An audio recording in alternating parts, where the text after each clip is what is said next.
Outdoorsman. It's just going to be a nice, relaxing day today. I'm out in the woods.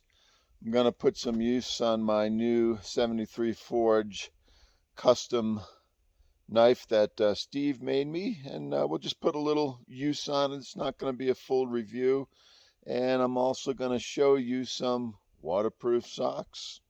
Stay tuned.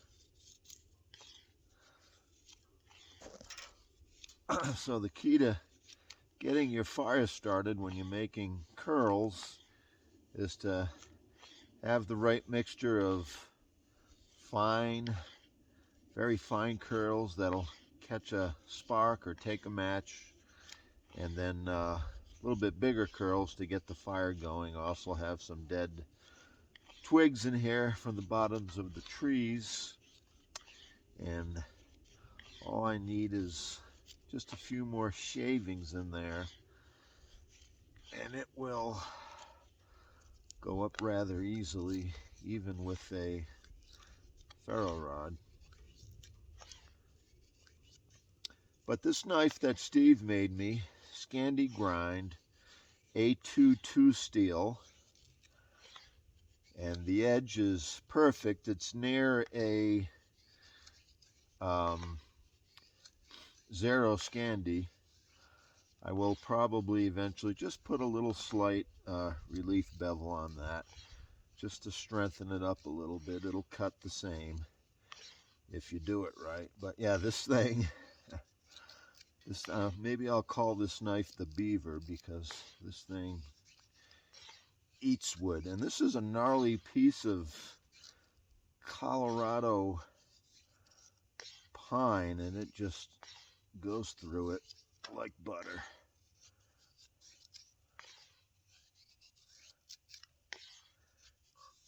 You don't have to keep your feathers on a stick. You can just get the curls in there. That's fine.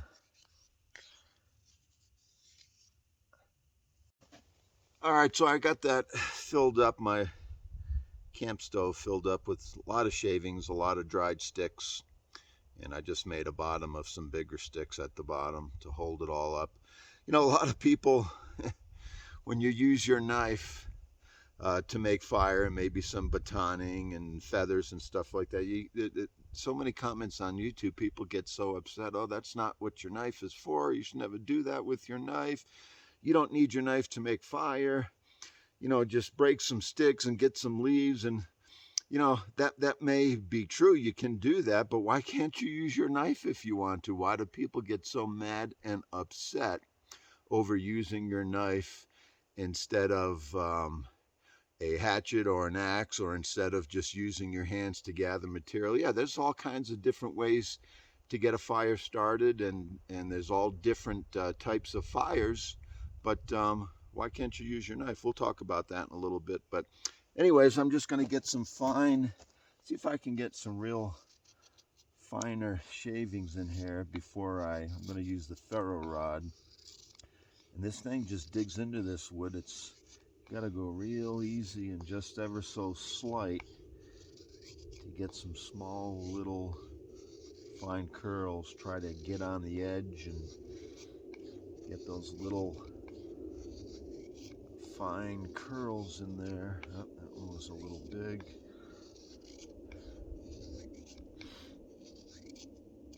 And I haven't struck a ferro rod with this knife yet, but I can. Yeah, the spine is very much like an LT Wright spine. It's gonna shower a lot of sparks, but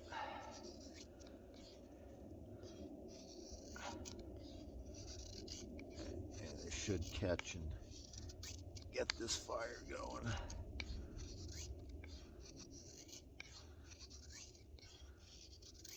Look at how effortless it does that. Yeah, this is one way to make a fire. You don't have to do it this way. There's no need to get angry over it, but yeah, you can do that.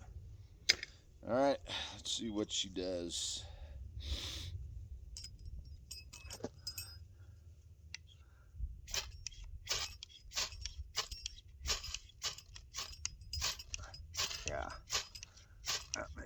of good sparks.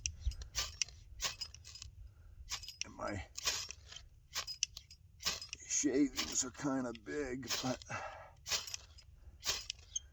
I'll get one to catch.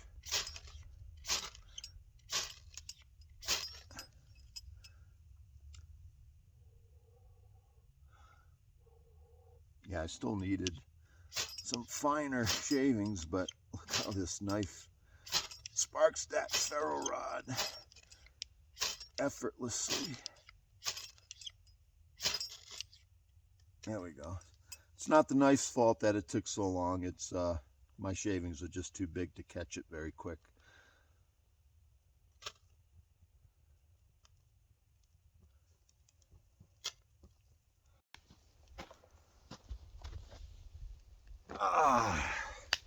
Hey guys, Common Sense Outdoorsman. So today's just a laid back. I'm just, relaxing at the camp spot.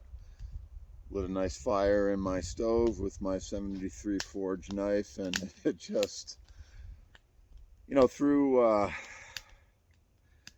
the years on YouTube and getting into knives and all that stuff, and it just occurred to me how many people can get so upset at what you do with your knife. And there's different kinds of fires, I understand, and some people want to prove it to you. I remember this video years ago. I don't even know if this guy, who was some kind of a outdoor outdoors type of training channel, and he really got mad, and he went about trying to prove that you don't need to use your knife to start a fire. And it's like, he's taking the time, he's making wedges, wooden wedges to split wood, and it's like, that's not that's not the point. This tool is, what is this? It's a metal wedge. Can it split stuff? It sure can. It's a piece of metal with a sharp edge that can also cut things, okay? So it's not about what's right or wrong. Start a fire any way you want. It doesn't matter. Yeah, can I start a fire with a match or a ferro rod and some twigs and natural stuff that I find? Can I make wedges and split wood? Can I find fat wood or whatever? Yeah, you can, and you can start a fire, but that's not the point. And there's also the argument of, hey, you can, I've never ever used my knife to start a fire. I've never had to. Well, maybe you never wanted a nice, hot, clean burning cooking fire. There's different kinds of fires. It's not always just about a survival fire. If you want a nice, clean burning cooking fire and you want to get some hot coals quick, yeah, you can use your knife, split some small wood, get to that drier inner wood, get rid of the bark, get rid of the dirt and the crap, and you can make yourself a nice little cooking fire, and it'll be a lot less smoke and your coals will be hotter. Same thing if you just want a campfire to gather around. Maybe, if it's a bigger campfire, maybe you do use your axe to split some wood, but you want to use some nice dry split wood because it's just going to give you a nicer fire with less smoke, and it's just going to be more enjoyable to sit around. So not everybody is lost in the woods and dying and needs to start an emergency fire right now. Yeah, if you need to do that, sure, do anything to get your fire started. You don't have to play with your knife and split wood and do all this stuff. Get your fire going as quick as you can. Use anything. Who cares about smoke? You need a fire now, go ahead and do it. But that's not the only type of fire there is to make. And this knife, and of course I have lots of knives, but that's a thick spine. This is a strong knife. This is A2 tool steel. You're not going to have any problems splitting the appropriate size wood with this knife. You're not going to break your knife. It's just a convenient tool to use to do that, if you so choose. So there's no need to get so upset and angry about it. Start your fire however you want. Use your knife however you want. Use your axe. Use a chainsaw. Nobody cares. But the point is, this kind of tool, you can do a lot with it. You can split wood. You can make feather sticks. You can use it to prepare your wood to get your fire going. And that's, you know, that's just common sense. Did I say that? It's just common sense, I think. It's just a tool. You can use it. It'll be just fine. But yeah, it's a nice day in Colorado today. Probably, I'm gonna say maybe mid-30s, upper 30s. Some of the snow is still melting. I can't wait for spring. Can't wait for the warmer weather. Do a lot more stuff outside. Yeah, that's a cool camp stove. I've done a few videos on that camp stove. It's sitting in a, I don't know if you can see that, but it's sitting down in a baking pan, so you can move the fire around if you need to.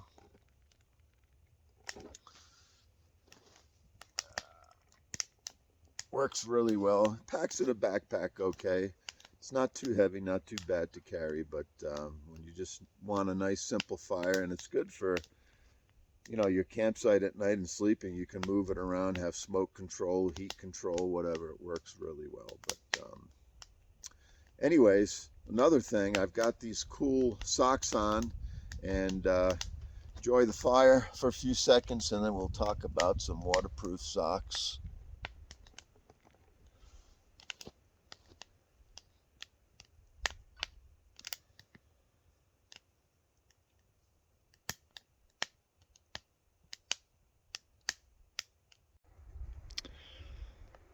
So this nice gentleman from this waterproof sock company, this company is called BottlesTalk, and it's because I guess if your socks could talk, the bottles would talk, because these socks are made mostly from recycled materials such as plastic bottles. But anyways, he contacted me, wanted to know if I'd try them out. Here in Colorado, everything's still frozen. The ponds are frozen.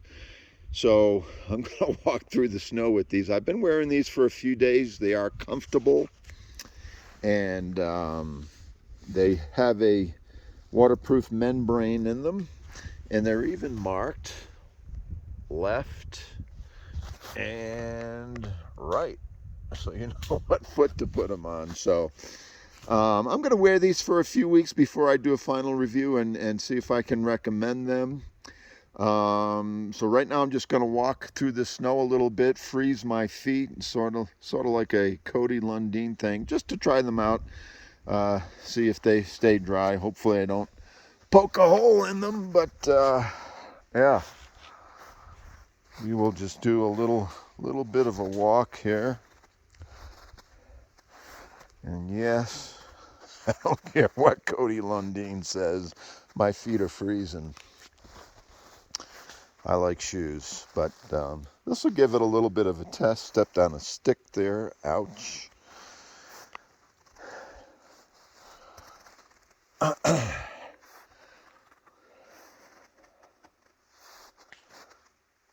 Yeah, that's cold. Ouch. There's another stick. And these are, I guess they recommend that you hand wash them. Okay, you don't wash them in a machine and then set them out to dry for a day, I guess, and you know, turn them inside out after so many hours. Let both sides dry.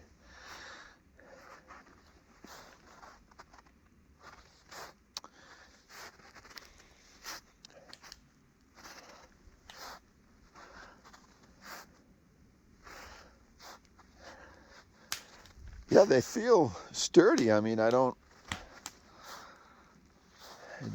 feel like my feet are suffering too much. It's hard to tell if my feet are dry because they're frozen. But yeah.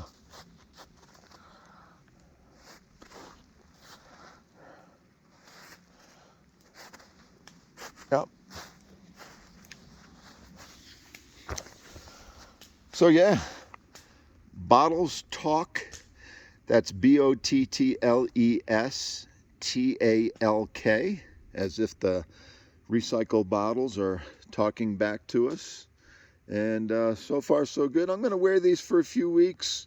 Try to get into some water and keep wearing them in my boots and see how tough they are and see if they stay waterproof.